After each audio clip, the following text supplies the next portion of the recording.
akhirnya ketungkul ana sing ketungkul ngilmu dadi imam-imam mujtahid kaya Imam Abu Hanifah, Imam Syafi'i, Imam Malik lan seterusipun.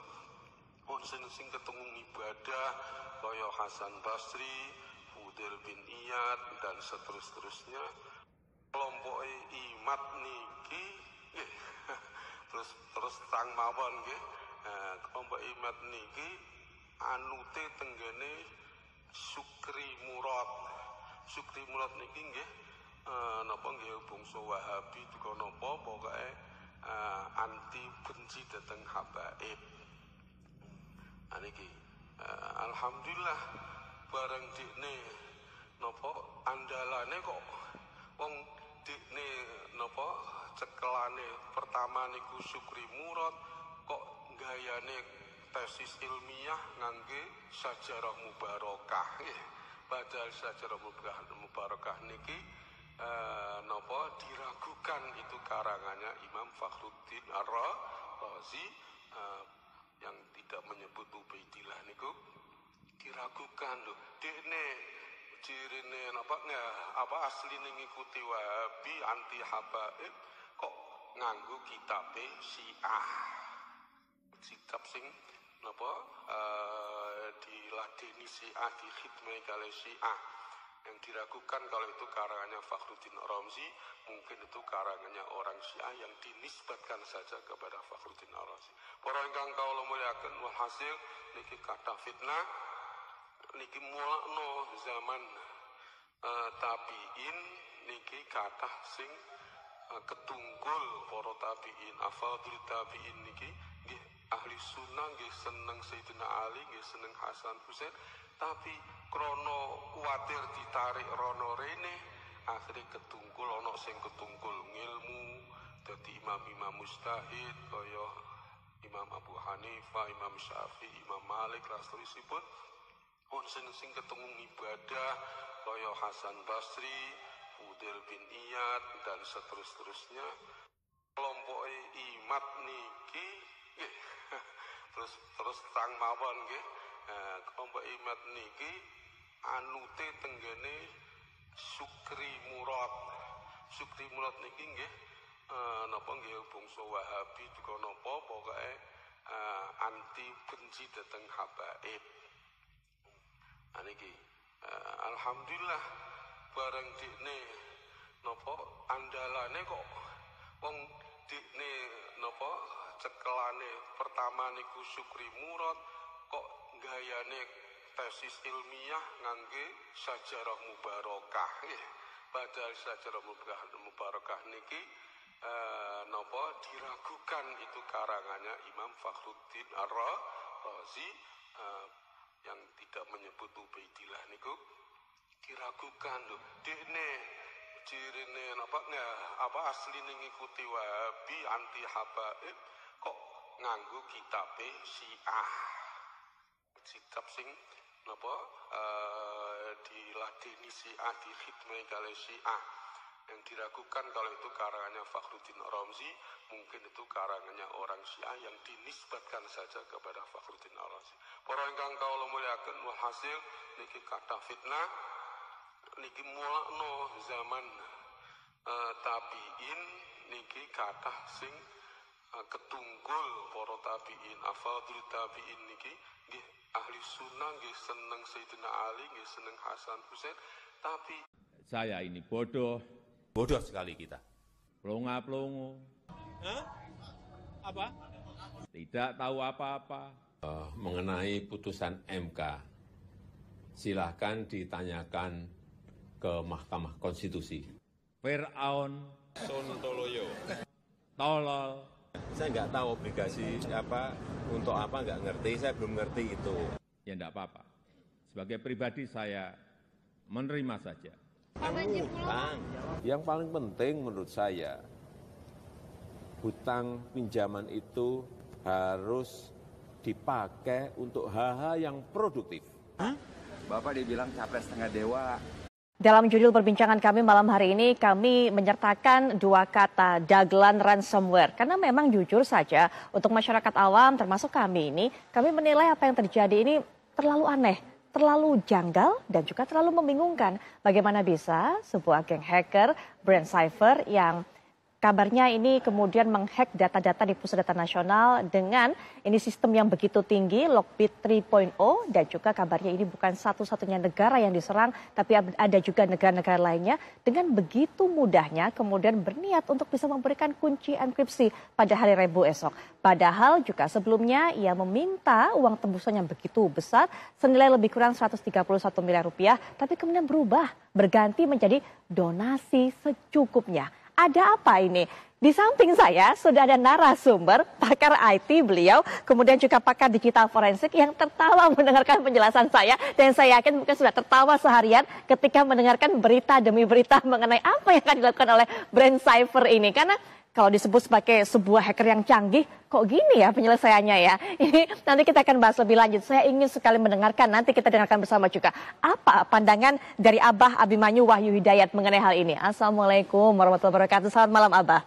Tahan dulu ketawanya Abah, nanti kita jelaskan bersama. Baik, nah selain juga dengan Abah, ada juga para narasumber lainnya yang akan memberikan pandangannya juga. Bahkan sosok yang satu ini kabarnya juga bersurat, berkomunikasi dengan pihak hacker. Nanti akan dijelaskan juga kepada kita apa informasi yang didapat dari pihak hacker ini. Sudah hadir secara daring, ada Mas Ridho Rahmadi, Eskom MSC yang merupakan pakar IT. Assalamualaikum warahmatullahi wabarakatuh. Selamat malam Mas Ridho. Waalaikumsalam, selamat malam. Baik, dan juga selaku dari atau mewakili DPR juga Komisi 1 sudah hadir juga bersama kita melalui daring yaitu Bang Dev Laksono. Selamat malam Bang Dev. Pelaku DPR. Ya, betul, Komisi 1 DPR ya, betul Bang Dev.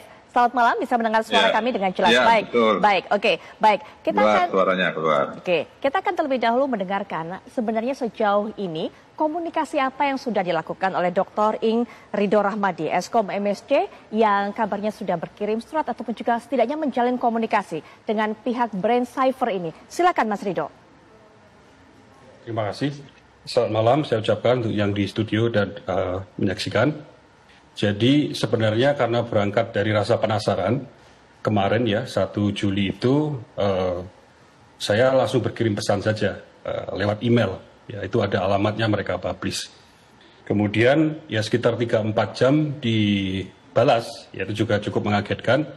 Dia memberikan satu link ya untuk ke dark web. Ya. Kemudian saya ikuti link tersebut. Itu berisi pernyataan yang kemudian hari ini viral. Gitu. Jadi saya dapatkan kira-kira 1 hari yang lalu sesungguhnya. Di pernyataan itu, nah ini seperti yang kita lihat, itu menyebutkan beberapa hal yang menurut saya sangat janggal. Intinya karena sangat bertolak belakang dengan apa yang biasa mereka berikan ketika mereka melakukan serangan. Mereka mengirimkan target-target, intinya minta tebusan. Dan kita juga tahu kemarin ada istilah tebusan sampai $8 juta yang relatif lebih besar. Ya sebenarnya ketimbang dengan serangan-serangan ransomware yang biasanya. Tapi fokus ke sini, dari situ saya melihat ini sesungguhnya ada hal yang sangat janggal. Ya.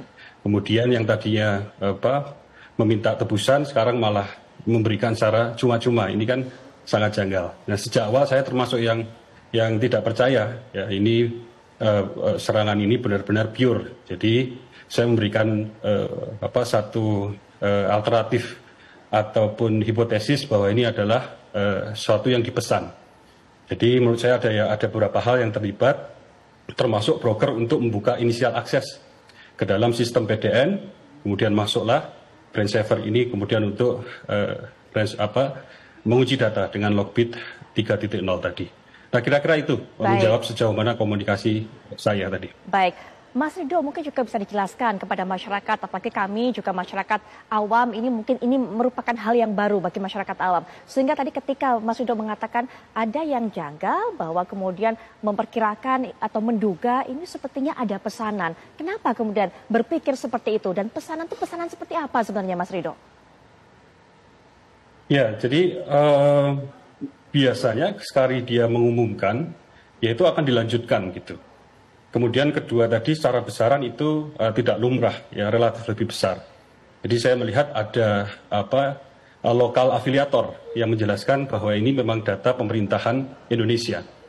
Nah, melihat hari ini saya malah lebih mantap itu bahwa afiliator ini memang termasuk yang memesan tadi. Jadi kira-kira targetnya jelas. Ya.